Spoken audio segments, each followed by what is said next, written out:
रहे हैं कि दंड की क्या आवश्यकता है और दंड का किस प्रकार से प्रयोग करना चाहिए।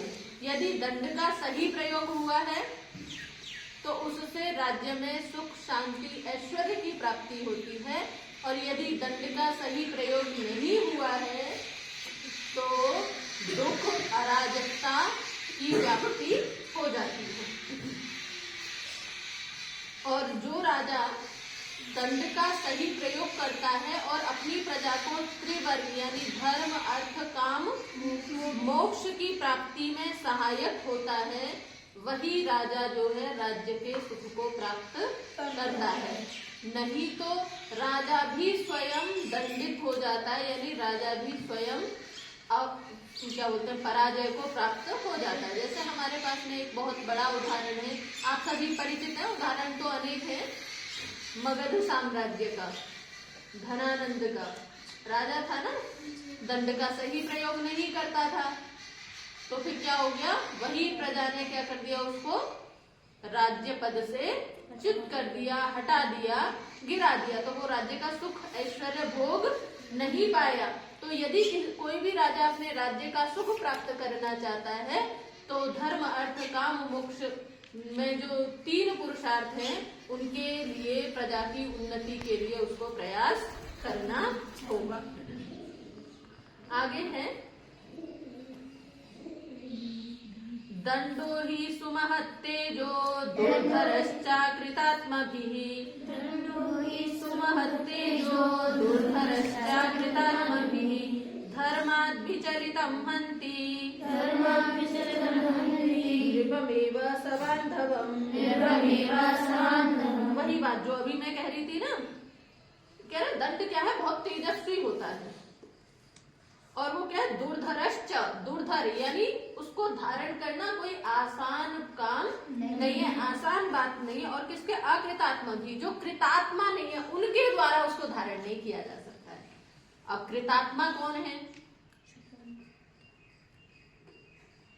जिसने अपने जीवन में पहले स्वयं अनुशासन को, विद्या को, तेज को, धैर्य को, नीति को, न्याय को, विद्या को धारण किया है, वो कौन है, कृतात्मा है। और जिसके जीवन में ये चीजें नहीं है वो क्या है, अकृतात्मा, यानी जिसने किया है, पहले अपने स्वयं के जीवन में जिया है। मैंने अष्टाध्यायी याद की है, फिर मैं तुम्हें अष्टाध्यायी के लाभ बताऊं तो मैं कृतात्मा हुई, और मैंने अष्टाध्यायी पढ़ी नहीं, और मैं तुम्हें फिर कहूं अष्टाध्यायी पढ़ो, बड़े लाभ होते हैं, उसका प्रभाव ही नहीं बढ़ेगा। तो ये कह रहे कृतात्मा होना चाहिए, यानी जो स्वयं पुरुषार्थी हो, जिसने स्वयं विद्या के लिए, धर्म के लिए, न्याय के लिए, सुव्यवस्था के लिए, प्रजा की उन्नति के लिए प्रयास किया है, वही राजा जो है दंड को प्रयोग करने का अधिकारी होता है, और उसी का दंड सफल होता है। जो व्यक्ति स्वयं पुरुषार्थ नहीं करता है, स्वयं 4 बजे नहीं उठता और छात्राओं से चाहता है कि वे 4 बजे उठे, तो उसकी जो दंड व्यवस्था है वो छात्राओं में क्या करेगी, आक्रोश फैलाएगी। वो कहेगी ये खुद तो उठते नहीं है और हमें उठने के लिए कहते हैं, स्वयं तो करते नहीं है, हमें करने के लिए कहते हैं। मतलब एक छोटे स्थान पर और बड़े स्थान पर इसका हम व्यवहारिक पक्ष देख सकते हैं। तो दंड बहुत तेजस्वी होता है, और किसको, कौन उसको धारण कर सकता है दंड को, जो कृतात्मा है, जो अपने स्वयं के जीवन में उन चीजों को जीता है, वही जो है दंड को यथावत धारण कर सकता है। और क्या, सो असहायेन मूढ़ेन लुब्धेन अकृत बुद्धिना, और ये कह रहे जो लुब्ध है, लोभी है, सब कुछ मेरा, सब कुछ मेरा, सारी वस्तुओं पर, सारी चीज पर खुद अपना ही अधिकार रखना चाहता है, वो क्या है, अकृत है।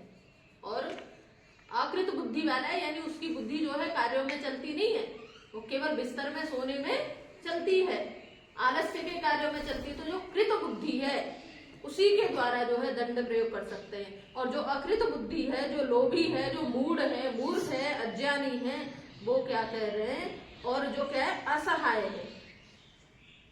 असहाय माने जिसके सहयोगी नहीं है, सहायक शासन व्यवस्था को चलाने के लिए सहयोगियों की परम आवश्यकता होती है, जिसको हम बड़े स्तर पर देखें तो हम मंत्रिमंडल कह देते हैं। यदि हमें भारत को सुव्यवस्थित करना है तो उसके लिए मंत्रियों का चयन किया जाता है। फिर मंत्रियों के नीचे और लोग होते हैं, एक लंबी चेन, एक लंबी परंपरा होती है जो क्या करती है, सहायकों की टोली के माध्यम से कार्य होते हैं।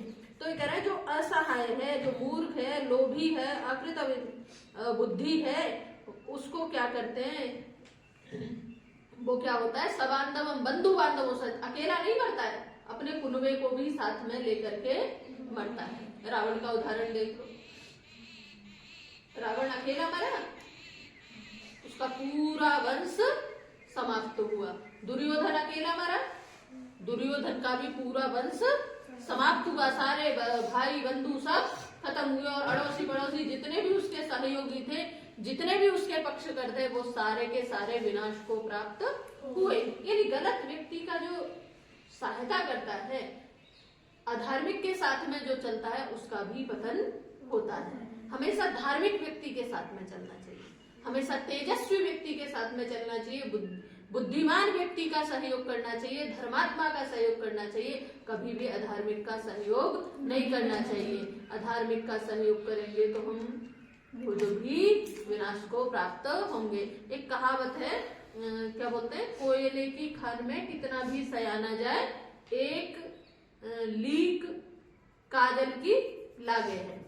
यानी कोयले की खान होती है ना, उसमें कोई कितना भी चतुर चालाक सियाना व्यक्ति जाए, लेकिन वो कहीं ना कहीं से स्पर्श होकर के आएगा। यानी यदि हम दुष्ट व्यक्ति के साथ में रह रहे हैं तो उस दुष्ट की दुष्टता कहीं ना कहीं हमको स्पर्श कर जाती है, और वो दुष्ट की दुष्टता एक दिन हमारे पतन का कारण बन जाती है। कर्ण अपने आप में अच्छा था, लेकिन साथ में किसके रहता था, दुर्योधन के, पतन को प्राप्त हुआ। तो हमें हमेशा अपना जो, जिनके साथ में हमें रहना है, जो हमारी मित्र मंडली है, हम जिनका समर्थन कर रहे हैं, जिनका सहयोग कर रहे हैं, वो सब कैसे होने चाहिए, कृत बुद्धि होने चाहिए, लोभी नहीं होने चाहिए, धार्मिक होने चाहिए, जितेंद्रिय होने चाहिए, परोपकारी होने चाहिए, पुरुषार्थी होने चाहिए।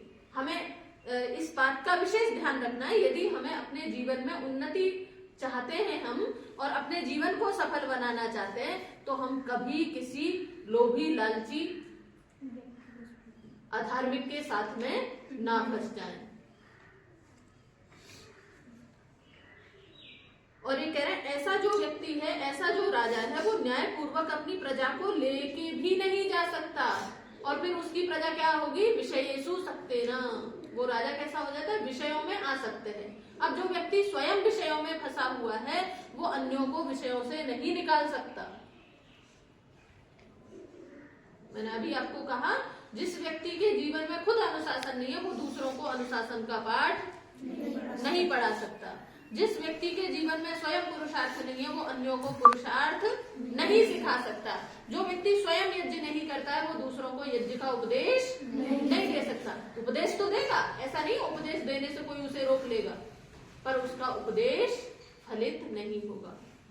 वाणी कैसी है, सार्थक है ना, यानी वाणी जो है वही सार्थक होती है जो दूसरों के ऊपर प्रभाव डाले।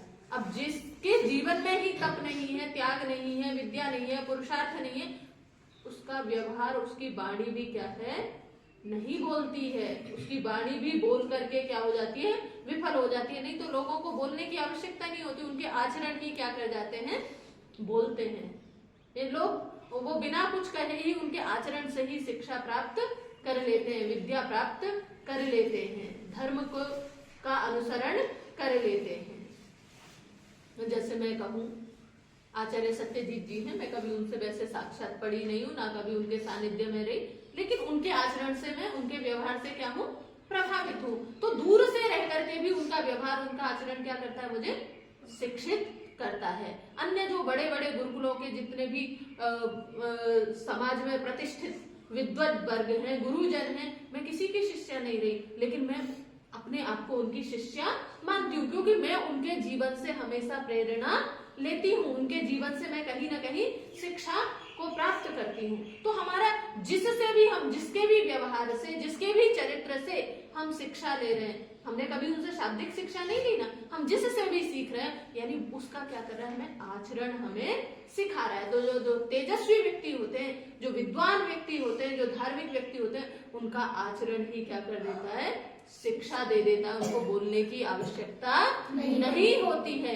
तो हम कैसे बने, कैसे लोगों का संग चुने, जो धर्मात्मा है। तो राजा को भी यदि अपने न्याय को, अपने दंड को, अपने राज्य को फैलाना है तो उसको धार्मिक होना पड़ेगा, तभी जो है उसका दंड फलित होगा। और कहते हैं शुचिना सत्यसंधेन यथा शास्त्रानुसारेण प्रणेतुं शक्यते दंडः सुसहायेन धीमता। देखो एक विशेष शब्द का है शुचिना। अब शुचि का मतलब क्या होता है, साफ। वस्त्र है हमारे कैसे हैं, शुचि है। जल है हमारा कैसा है, शुचि है। हम बाहर की वस्तुओं की शुचिता पर तो ध्यान देते हैं ना, हम बाहर से एकदम चकाचक दिखने चाहिए, है ना, मेरे बाल बढ़िया अच्छे से कंघा वंगा किए हुए हैं, बढ़िया, मेरी चेहरा भी बढ़िया साफ सुथरा दिखे, हाथ भी, मेरे जूते चप्पल सब खूब ध्यान देते हैं, मेरा बिस्तर, मेरी पुस्तकें, मेरी अलमारी, ध्यान देते हैं, शुचि होना चाहिए। लेकिन हमारा अंतःस्थल, उसकी शुचिता के ऊपर तो हमारा ध्यान ही नहीं जाता। उसके अंदर कितनी गंदगी है, उसमें कभी कोई बैठ के झाड़ू लगाता है? अब इनको हंसी आ रही है कि अंदर भी झाड़ू लगेगी। अंदर झाड़ू लगेगी? कैसे लगाएंगे झाड़ू बताइए? अंदर भी झाड़ू लगती है। हम आपको एक शब्द हम बार बार बोलते हैं ना, आत्मनिरीक्षण, आत्मनिरीक्षण, आत्मनिरीक्षण बोलते हैं ना, आत्मनिरीक्षण करो। जब आत्मनिरीक्षण यानी हम शांति से बैठ करके हम चिंतन कर रहे हैं, मैंने आज पूरे दिन में क्या किया, मैंने आज क्या त्रुटि की, फिर उस त्रुटि को निकालने का जो पुरुषार्थ है, प्रयास है, वो क्या है, अंदर की झाड़ू है, अंदर की डस्टिंग है। अब वो झाड़ू से भी नहीं निकलती कई चीजें, तो फिर हम क्या करते हैं, पोंछा लगाते हैं। अब कई बार जो है आसान पोंछे से भी नहीं निकलता है, ऐसा होता है ना, फिर हम क्या लगाते हैं, रगड़ के करते हैं, फिर रगड़ के भी नहीं निकलता, तो फिर हम कई बार क्या करते हैं, सर्फ डाल करके या वो जो भी आते हैं डिटर्जेंट वगैरह, उसको डाल करके फिर हम क्या करते हैं, रगड़ते हैं, फिर वो हमारा फर्श क्या है, चमक जाता है। कई बार बहुत खतरनाक टाइप के दाग लग जाते हैं, तो उनके लिए फिर और उच्च स्तर का जो है डिटर्जेंट ढूंढा जाता है। तो हमारे अंदर भी हमें इन सारे डिटर्जेंटों की आवश्यकता पड़ती है। कुछ चीजें क्या है, हम एक बार देखते हैं, हम कल से नहीं करेंगे। कुछ ऐसी दुष्टता करके बैठे हुए होते हैं, उनको रोज रोज धराना पड़ता है, फिर इधर उधर दो चार चांटे लगा के या अपने आप को दंड दे करके करते हैं, छूट जाती है। कुछ और भी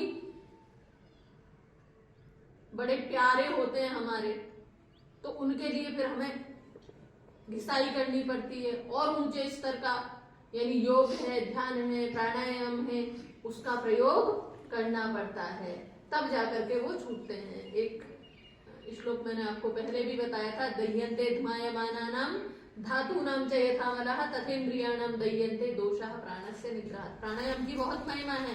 आपको अपने अंतस्थ को शुद्ध करना है, पवित्र करना है, तो प्राणायाम उसमें बहुत आवश्यक होता है। यानी प्राणायाम जो है हमारी इंद्रियों को एकाग्र करता है। प्राणायाम हमारे शरीर के मलों को दूर करता है। देखो, जब शरीर के मल दूर होते हैं तो अंदर से अपने आप अच्छा महसूस होता है। जैसे आप स्नान नहीं किए हो तो कैसा गंदा गंदा सा महसूस होता है, कुछ करने का मन नहीं करता, बड़ी मतलब खुद में ही अच्छी सी अनुभूति नहीं होती है। और जब हम नहा लेते हैं एकदम तरो ताजा रिफ्रेश हो जाते हैं, अच्छा लगता है। ऐसे ही जब हम अच्छे नए नए कपड़े पहनते हैं, वाह क्या आनंद की अनुभूति होती है ना। और वही पुराने से कपड़े पहनते है ना। जब हम महाविद्यालय में परीक्षा ड्यूटी होती है, कई बार क्या है, एक दिन में 3-3 ड्यूटियां लग जाती हैं सुबह से शाम तक। तो एक साथ में हमारी जूनियर वो नया सूट पहन के आई। आज कुछ विशेष है क्या दीदी, आज 3 ड्यूटी आए ना, तो नया सूट पहन के तरोताजा महसूस रहेगा, सारे दिन अच्छी फीलिंग आएगी। नहीं तो ड्यूटी करके वैसे ही एक ड्यूटी करके ही बस तो हो जाते हैं, अब 3 ड्यूटियां, तो मतलब नया कपड़ा पहनने से अच्छा लगता है ना। तो जब हम अपने जीवन में नए नए काम करते हैं उससे और भी ज्यादा अच्छा लगता है। आप कुछ नया श्लोक याद करो, नया मंत्र याद करो, या कोई नया पाठ सीख लो, तो आपको क्या होता है, अच्छा लगता है। अच्छा लगता है, अच्छा ही नहीं, कई बार क्या लगता है, बहुत अच्छा लगता है। जो हमारा उत्साह का लेवल होता है, ऐसा लगता है हम आसमान में उड़ रहे हैं, वाह मुझे ये याद हो गया। तो ये जो है, ये क्या है, शुचिता। हमें अंदर की क्या करनी है, शुचिता करनी है। उसके लिए हमें यम और नियम बताए गए ना। एक अंदर की स्वच्छता को बताता है और एक बाहर की स्वच्छता। यम अंदर की स्वच्छता को बताता है और नियम बाहर की स्वच्छता को बताता है। तो नियम, यमों का पालन करें, अहिंसा, सत्य, कौन कौन से हैं यम, अपरिग्रह यमा है ना। फिर शौच, संतोष, तप, स्वाध्याय, ईश्वर प्रणिधानानि नियमः। तो हम यमों का पालन करें अंदर की स्वच्छता के लिए और नियमों का पालन करें बाहर की स्वच्छता के लिए। तो हमारे जीवन में दोनों ही चीज होनी चाहिए। तो जो राजा कैसा है, शुचि है, पवित्र है और सत्य संध है, यानी उसकी संधि, उसकी मित्रता किसके साथ में हो रखी है, सत्य के साथ में हो रखी है। उसने असत्य के साथ में मित्रता नहीं है। यदि आप किसी असत्यवादी के संग में हैं, साथ में हैं, बालक सारे असत्यवादी के साथ में होते हैं, तुम लोगों की जो मित्रता होती है ना बच्चों, तुम्हारी मित्रता नहीं होती है, तुम्हारा क्या होता है, उसको क्या बोलते हैं, संधि बोल लीजिए। अभी मुझे समझौता होता है आपके बीच में, तू मेरी गलती मत बताना, मैं तेरी गलती नहीं बताऊंगा। जिस दिन मतलब इस समझौते में व्यवधान पड़ता है, उस दिन आपकी मित्रता खत्म हो जाती है। ईमानदारी से बताइएगा, ऐसा ही नहीं है, तू मेरे दुर्गुण छुपा लेना, मैं तेरे दुर्गुण छुपा लूंगा। आप लोगों की मित्रता इस लेवल की होती है। कोई किसी की मित्रता नहीं होती जो कहता है ना ये मेरा मित्र, किसी का कोई मित्र ही नहीं है।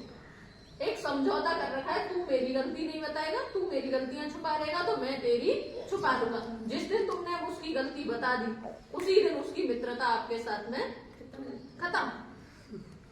जो कहते हैं ना बच्चे, हमारा मित्र, कोई मित्र नहीं है।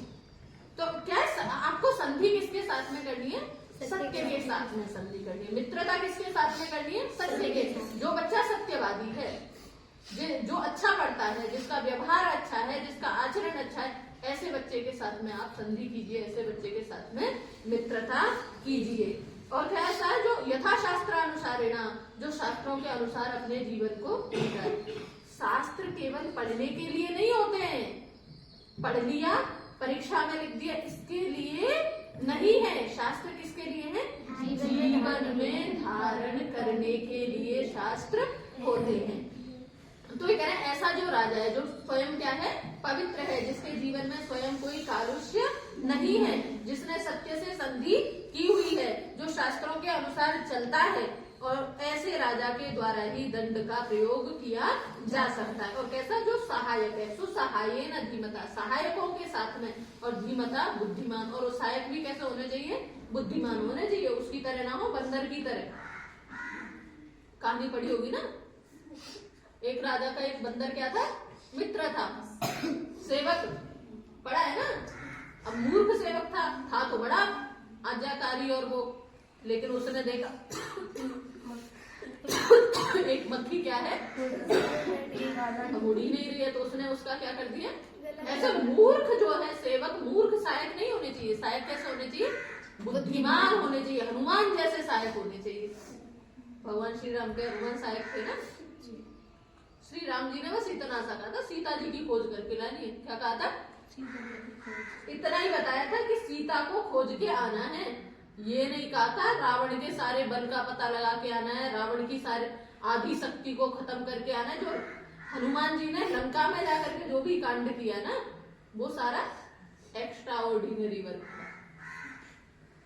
क्यों किया? क्योंकि वो धीमान थे, बुद्धिमान थे।